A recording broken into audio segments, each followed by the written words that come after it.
It's an organization about which very few of us have heard until recently. But when you hear about what its purpose is, you say to yourself, of course, what could be more important in our time, in our tekufa? So many of the tzaras, whether it's kids at risk, whether it's families falling apart, whether all the different types of problems that we face as a community and as a society, so many of them are traceable back to this particular problem and this particular challenge. I don't think we're aware of how ubiquitous, how widespread is this problem of addiction to inappropriate material on internet and other things. If people who were zeicha in our families that we don't have, didn't come into contact with it, we should know, however, that there's a very large proportion of B'nai Torah, even from Jews, that are addicted to this. So this is all over. This is in our camp. There's a constant,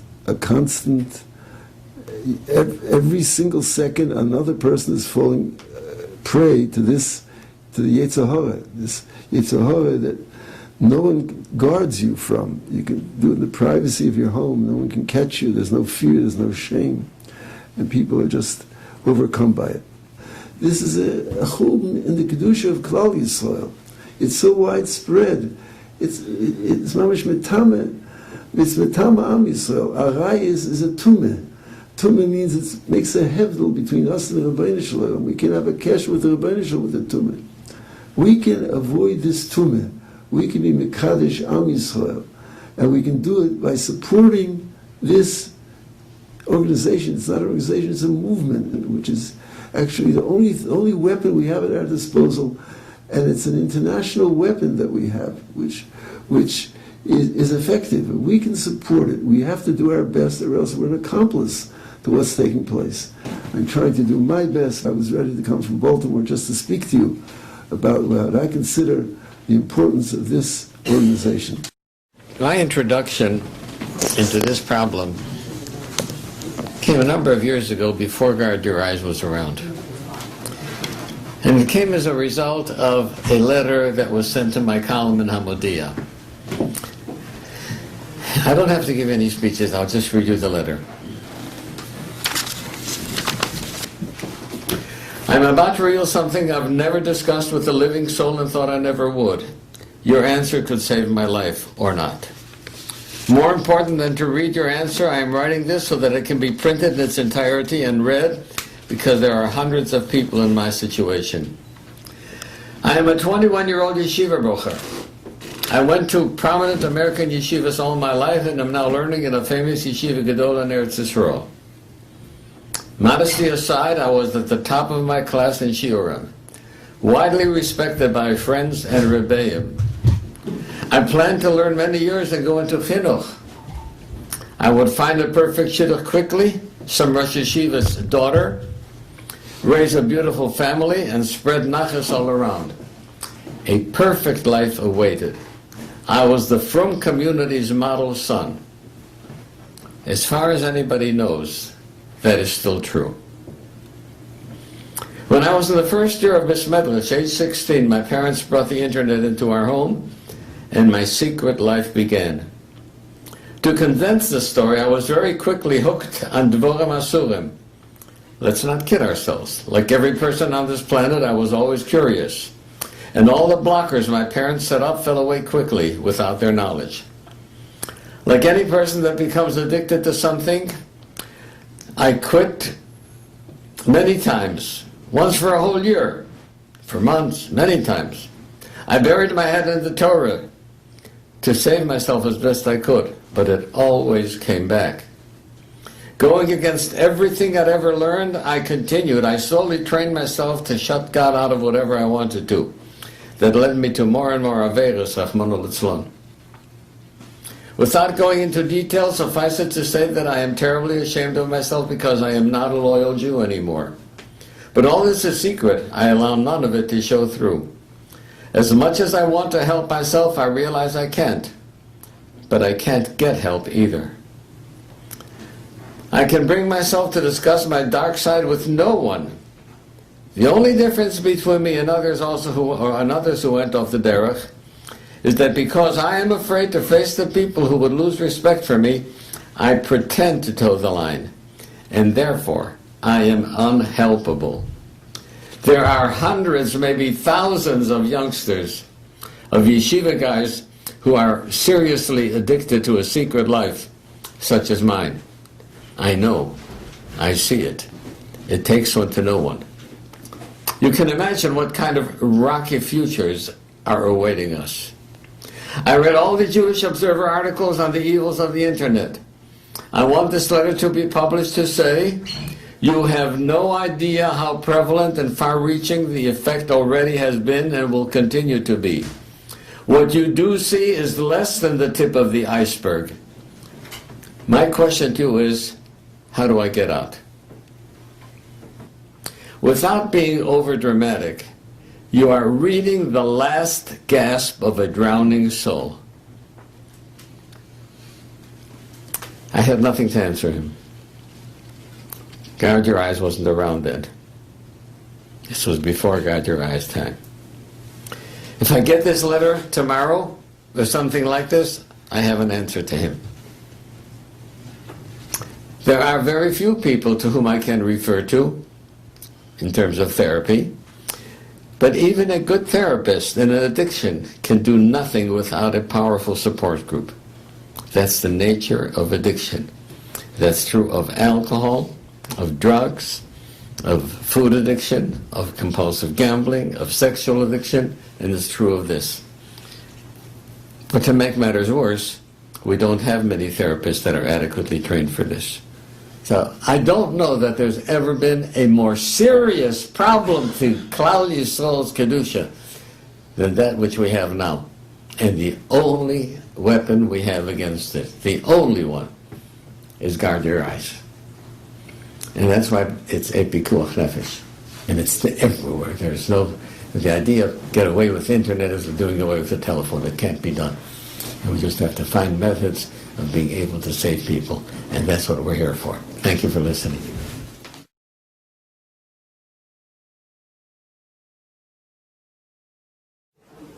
It started off like a teenager and the challenges of a teenager. And then the internet came along. And that's really where havoc began to reach in my life. It was a challenge. It was an impulse. It was a draw. You could call it whatever you want. But it sucked me in. It was a life filled with shame on the inside. And all I knew was my own actions. I didn't know about anybody else's actions. And I fought it. I mamish fought it. You know, we're in El now. I considered myself an El Yid. El was the only time of the year that I had a reprieve. And I made El last as long as I could. I even tried to have El last till Hanukkah one year. It was gewaldic. But ultimately, the Nisayan came back and the fools came back. I tried everything. I tried Kabbalahs. I made Gedarim in my life. I had daily checkoffs. But this mamish is a case of Ein Chavish Matir Atzma Mi Beis HaAsurim. The biggest problem was that I was all alone. And I couldn't handle it myself. I didn't realize it until later, but I was in the process of forming an addiction. And I tried everything. I didn't want this. I was growing, but this was growing with me. The nephilas became bigger until the point that I felt my life was out of control.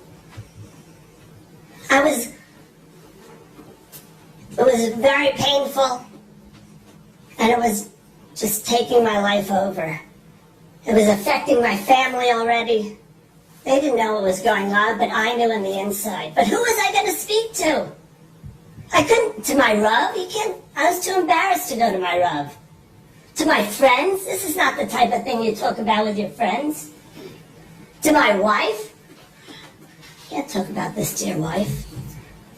And I went through the cycle of making more Kabbalahs and trying harder again and trying harder and lifting myself up and falling and being all alone. Until finally I realized I had to do something. And I told my wife. I found myself in the Rav's office the next night, and he gave me some chizuk. But that was it. He didn't give me any tools. My wife wasn't satisfied. She forced me really to go into therapy next. I went to a therapist. I was willing. I wanted to move forward. I had tried everything myself and nothing worked. And the therapist was helpful, got me to talk about it. But once again, I didn't really get tools.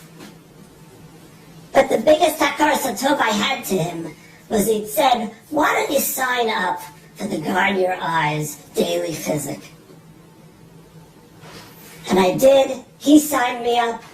And I started to get these emails. And I read about from Jews, from every walk of life, from ranging the full spectrum of our community. There were Bachrim there. There were Yimnalite who were posting. There was a Marbitz Torah. I read a post of a Marbitz Torah who said, I have over 1,000 Talmidim. And they all look up to me for Hadracha. But I've been carrying this challenge my whole life. And when he stumbled upon Guard Your Eyes and he read their handbook, he said in his post, he made Guard Your Eyes his Rabbi. And I started to realize I wasn't alone. There were others out there who had this challenge. Other from Yidden who were trying, but didn't have the resources, but now they did. And from Guard Your Eyes, I learned that there was a life to live forward. There was a way out. I signed up for the daily call. There's a call, but there's a program, and they work it through steps.